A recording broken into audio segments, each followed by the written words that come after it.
Ready to uncover the secret blueprint behind every successful property development? In today's deep dive, we are diving into property development feasibility studies, the ultimate crystal ball that predicts if your project is destined to boom or bust. From land cost equations that seasoned developers swear by to the hidden gems in your project's financials that could save you thousands, this deep dive has it all. Stick around if you want to know the truth about feasibility studies that real estate pros wish they'd known sooner. Ready to deep dive your way to success? Let's jump in. All right, welcome back for another deep dive.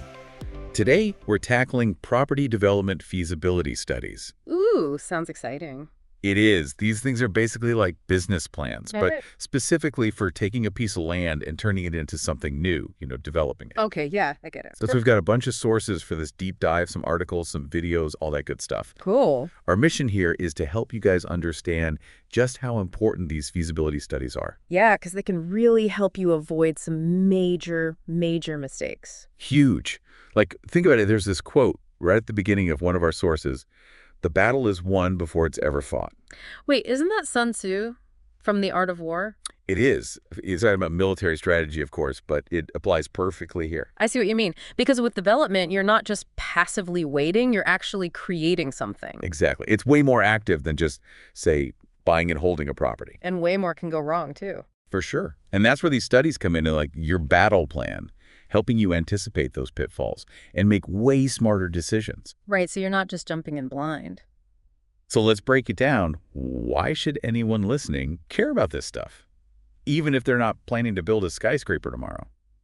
Well, first and foremost, it's all about figuring out if a project is actually going to be profitable. Like, will it actually make money? Exactly. These studies act as an early warning system. They can save you from wasting tons of time and money on a project that just won't work financially. Makes sense. I see so many new developers get all excited about a piece of land and jump right in without crunching the numbers. Oof, that's gotta hurt. Yeah, a feasibility study can be a real reality check, which can be a good thing sometimes, Definitely. And it's not just about avoiding losses. Right. A good feasibility study can also help you test out different ideas and refine your plans before you even start building. Oh, I like that. You can play around with different scenarios, like what if we built apartments instead of townhouses, or what if construction costs go way up? It's like a sandbox for your development ideas. Exactly. You can make mistakes on paper where they don't cost you an arm and a leg. So much better than making them in real life. Right. And even if you're already an experienced developer, a feasibility study can give you that extra confidence boost and help you secure funding. Yeah, because banks and investors want to see that you've done your homework. Of course. They want to know you're not just winging it. It shows you're serious and that you've thought things through. Exactly. It's all about minimizing risk and maximizing your chances of success. And to do that, you need a solid plan based on real data and analysis. Couldn't agree more. So, now that we know why these studies are so important, let's take a peek inside, shall we? Let's do it. What are the main sections we're going to find in one of these things? Well, first up, you've got the property description. Okay, so that's where you lay out all the nitty-gritty details about the land itself. Exactly. Location, size, zoning, existing structures, you name it. You're basically painting a picture of the land for anyone reading the study. Right, so they understand the canvas you're working with. I like that analogy. Then comes the proposed development. This is where you get to unveil your grand vision. Ooh, the fun part. You'll have detailed plans, elevations, maybe even some fancy 3D renderings. I bet that's where you get all the oohs and ahs. For sure. But it's not all about pretty pictures, right? You got to know if there's actually a market for what you're building. Right, because you could build the most amazing development in the world, but if nobody wants to live or work there, what's the point? Exactly. That's where market research comes in. So you're figuring out who your target audience is, what they want, and how much they're willing to pay. Right. You need to analyze the competition and see how your development fits into the bigger picture. So you're not just building in a vacuum. You're thinking strategically about how this project will actually succeed in the real world. Absolutely. And once you have a good grasp of the market, you need a solid plan to actually get this project built. Makes sense. That's where critical path analysis comes in.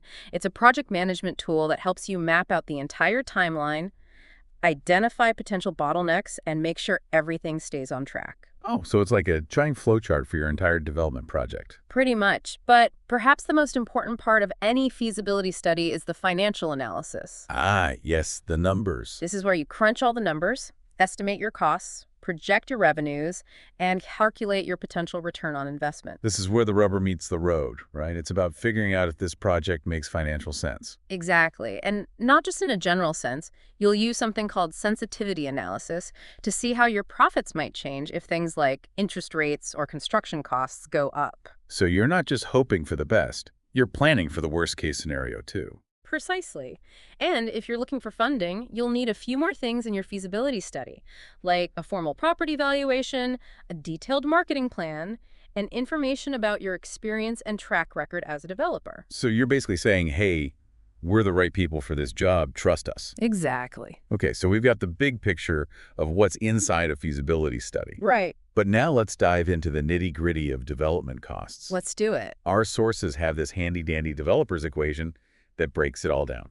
Okay, lay on me. Value equals land costs, plus building costs, plus financial costs, plus profit. Seems simple enough, but I have a feeling it's more complicated than that. Oh, you bet it is. Each of those components is like a Pandora's box. Oh, I can imagine. So let's start with land acquisition costs, because a lot of new developers get tripped up here. Yeah, they just focus on the purchase price and forget about all the hidden costs. Like what? Give me some examples. Well, think about things like stamp duty, legal fees, surveys, environmental assessments. All right, all those things add up quickly. They really do. And if you're not careful, they can eat into your profit margin big time. That makes sense. You're not just writing a check for the land. There are all these extra expenses involved. Right. And then, of course, you've got to finance the whole thing, which brings us to financial costs. Okay, break that down for me. So you've got debt capital, which is the money you borrow from banks or other lenders. Okay, And then you've got equity, which is your own money that you're putting into the project. gotcha. And it's not just about the interest rates. You also have to consider the opportunity cost. Which is? What else could you be doing with that money if you weren't tying it up in this development? Ah, I see. That's a good point. It's about making sure this project is the best use of your capital, not just financially, but in terms of your time and energy, too. Exactly. Oh, and we can't forget about the team you need to put together. All the experts, the architects, engineers, surveyors, lawyers, all of them. Right. All those professional fees can really add up. Especially for a big project. Yeah, and it's so important to get accurate cost estimates up front from everyone. Yeah, you don't want to get hit with some surprise bill halfway through. Exactly. And then there's the fun part, dealing with the local councils, Oh, yeah, the council. all their regulations, all their fees. I bet those can be a real headache. They can. Council contributions, they call them. What are those exactly? Well, it's basically fees for development approvals, building permits, sometimes even contributions to offset the impact your project might have on local infrastructure. So, like, if you're building a big apartment complex, you might have to contribute to improving the roads or the parks nearby. Exactly. And those fees, they can vary a lot depending on where you're building and how big your project is. I bet. It's like a whole other layer of complexity on top of everything else. It is. And then on top of that, you've got utility connection fees for water, electricity, gas, all that. Oh, right. I didn't even think about those. Yeah, those can add up too, especially for larger developments. Okay, so we've got the land, the financing, the professionals, the councils. Now let's talk about the big one, construction costs. The heart of it all. This is usually the biggest part of the budget, right? Yeah, usually the biggest chunk by far. And probably the trickiest to estimate accurately. It can be. Our sources talk about using per square meter or per square rates. So you can say, okay, it's going to cost this much to build each square meter of space. Yeah, it gives you a rough idea, but of course it varies a lot depending on the materials you use, the finishes, how complex the design is. Right, so a luxury condo is going to cost way more per square meter to build than a basic warehouse. Exactly. And then you've got to factor in the risk of cost fluctuations, prices of materials and labor. They're always changing. So how do you deal with that? Well, there are construction indices that track these changes, so you can try to anticipate them, but there are always surprises. It sounds like a constant battle to stay ahead of those rising costs. It can be. That's why experienced developers always build in a contingency. It's basically a buffer, usually around 5–10% of the construction costs, just to cover any unforeseen issues that might pop up. So it's like a safety net, just in case things go wrong, which, let's be honest, they often do in construction. Exactly. And on top of all that, you've got marketing and selling costs, insurance premiums, and of course, taxes. It's enough to make your head spin. I know, right? But wait, there's more. Oh, no. What else? Our sources actually point out some surprising ways that developers can generate extra income from a development site. Really? Like what? Well, for example, if there are existing trees on the property, those can actually be worth a lot of money. I never would have thought of that. Yeah, some palm trees, for instance, can sell for up to $1,000 each in some markets. Wow. So even removing trees can become a revenue stream. It can. And if there's an old house on the property, you can either relocate it or demolish it, and that can bring in anywhere from $15,000 to $65,000, depending on its condition. That's a nice little bonus. Yeah, it can help offset some of those other costs. Makes sense. It's Right. all about being resourceful, right? Yeah. Finding creative ways to maximize your return on investment. Exactly. But now let's talk about a really crucial concept that underlies every property development feasibility study. Okay. I'm intrigued. What is it? Residual land value. Residual land value. Okay, I've heard that term before, but I'm not entirely sure what it means. Well, it's basically the maximum amount you can afford to pay for a piece of land and still develop it profitably. Okay, so it takes into account all those costs we just talked about, like the construction costs, the council fees, everything. Exactly.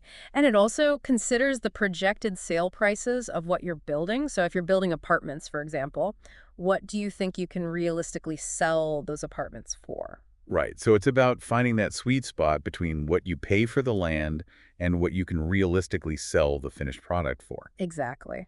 And you need to be able to cover all your expenses and still make a decent profit. Otherwise, it's not really worth doing, is it? Nope. And the source material has a great example to illustrate this. Okay, let's hear it.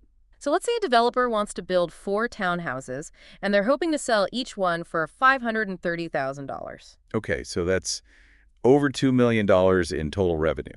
Right. But the land seller is asking for $600,000 for the property. Oof, that's a big chunk of their potential profit right there. It is. That works out to $150,000 in land cost per townhouse. So before they even start building, a quarter of their potential revenue is already gone. Exactly. And to make a decent profit, considering all the other costs involved, they'd probably need to sell each townhouse for closer to $575,000. But what if the market just won't support that price? Then they're in trouble. They're stuck. Exactly. And that's the key takeaway here. Overpaying for land can completely kill a project, no matter how great your plans are. So it's not just about finding a great piece of land, it's about understanding its true value in relation to what you want to build on it. Absolutely. And that's where those sophisticated feasibility software tools come in. Oh yeah, our sources mentioned those. What did you tell me about them? Well, there are different levels of software depending on how complex the project is. You've got validation feasibility software, sometimes called a quick Feaso. A quick Feasel? Yeah, it's basically a quick and dirty assessment to see if a project is even worth investigating further. So it's like a first date for a development project, just seeing if there's a spark. Exactly. And if that first date goes well, then developers move on to more comprehensive software that lets them really dive deep into the financials, model different scenarios, really stress test their plans. So they can see how things like rising interest rates or construction costs might affect their bottom line. Precisely. And the cool thing is, this advanced feasibility study becomes a living document that guides the entire development process. So they're not just creating it and then forgetting about it. Not at all. They're constantly tracking their progress against those initial projections, monitoring their cash flow, and making adjustments to their plans as needed. So it's like having a financial GPS for their development project. Exactly. And they can even use these tools to create detailed construction draw schedules. What are those? They basically outline when and how funds will be dispersed throughout the construction process. So it's all about maintaining control and making sure the project stays on track, both financially and from a timeline perspective. Exactly. And these software tools also let developers run those what-if scenarios we talked about earlier, like what happens if interest rates go up or construction costs skyrocket. So they can identify potential risks and come up with ways to mitigate those risks. Exactly. But it's important to remember that a feasibility study isn't just about the numbers. Right, there's more to it than just crunching data and running simulations. Absolutely. There are also those important qualitative factors to consider, like the developer's experience and track record. Makes sense. Investors and lenders want to know that the people behind the project actually know what they're doing. Right. They want to see a history of success, a deep understanding of the development process, a team that can handle the inevitable challenges that come up. It's about trust and confidence, right? You're basically saying, hey, we've done this before, we know how to get it done, and we're going to deliver on our promises. Exactly. And another crucial qualitative factor is a well-crafted marketing plan. Right, because at the end of the day, you need to be able to sell those units or rent out those spaces to make the whole thing work. Absolutely. The marketing plan highlights the development's unique selling points, identifies the target market, and outlines the strategies you'll use to reach potential buyers or tenants. So it's about creating a compelling story, something that resonates with people and makes them want to be a part of this development. Exactly. And speaking of selling, our sources also emphasize the importance of having a clear exit strategy. Oh yeah, that's something I wanted to ask about. What exactly does an exit strategy entail? It's basically knowing how and when you're going to realize your profits from the development. So will you sell the units individually, hold on to them for rental income, or maybe do a bit of both? Right. Having that exit strategy in mind from the beginning can really help you make smarter decisions throughout the entire development process. Like having a roadmap for your investment journey. Exactly. And when we come back for the final part of our deep dive, we'll explore some additional insights from our sources that can help you navigate this complex world of property development with confidence. Can't wait. Hey developers and investors, this is Amir Khanna from leaddeveloper.com, here to introduce you to an all-in-one platform that's transforming how we approach property development and investment, from high-level feasibility studies to full-scale feasibilities with cash flows and project timelines. Head on over to leaddeveloper.com, join for free, and you will unlock almost $1,500 worth of free resources and access to our 1 Minute Feaso to help you kickstart your development and or investment journey. That's just our way of saying thank you for giving us a chance. Now back to our podcast. Welcome back. Ready for the final stretch of our property development feasibility deep dive? I am. We've covered a lot of ground. We have. But like they say, it's all in the details. True. One thing that really stuck with me from our sources was how important it is for developers to showcase their track record and credentials. Oh, yeah, that's huge. It's all about building that trust with investors and lenders, right? Absolutely. You got to prove you can walk the walk. Exactly. It's like saying, hey, we've done this before, we know the ropes, and we're going to get this done right. And our sources actually give some good tips on how to do that. Oh, yeah. Like what? Things like including summaries of past projects, financial statements, maybe even references from happy clients or partners. It's like building a portfolio of your accomplishments. Exactly. It shows you're the real deal. And speaking of the real deal, another thing our sources talk about is the importance of forecasting in property investment. Yes. Trying to predict the future. Which is never easy, especially in real estate. You're telling me. Yeah. But developers use all sorts of tools and techniques to try to anticipate market trends, assess those potential risks. It's like trying to solve a puzzle with some of the pieces missing. It is. Our sources mention things like market analysis, financial modeling, even looking at historical data. So it's about understanding those forces that drive the real estate market, supply and demand, interest rates, the economy. And being able to adapt your plans as things change. Because they always do, right? Always. Speaking of adapting, our sources also talk about the importance of having a clear exit strategy right from the start. Right, that's how you actually make money. Exactly. You need to know how and when you're going to realize those profits, whether you're going to sell the units, rent them out, or maybe do a combination of both. Having that exit strategy in mind from the beginning, it's like having a destination in mind when you set out on a journey. It guides your decisions along the way. Exactly. And it all comes back to that initial feasibility study. It's like the foundation for the whole project. It really is. So as we wrap up this deep dive, what's the one key takeaway you want our listeners to remember? I think it's that knowledge is power. The more you understand about property development, the better decisions you make, the fewer risks you'll take, and the more successful you'll be. Whether you're a seasoned pro or just starting out, learning about feasibility analysis is a must. It's about taking control of your real estate destiny. Love that. Well, that's it for our deep dive into property development feasibility studies. Thanks for having me. Thanks for joining us. And remember, even if you're not a developer, understanding these concepts can help you make smarter decisions when it comes to your own real estate investments. Always a good thing. That's it for this episode. We'll catch you next time for another deep dive.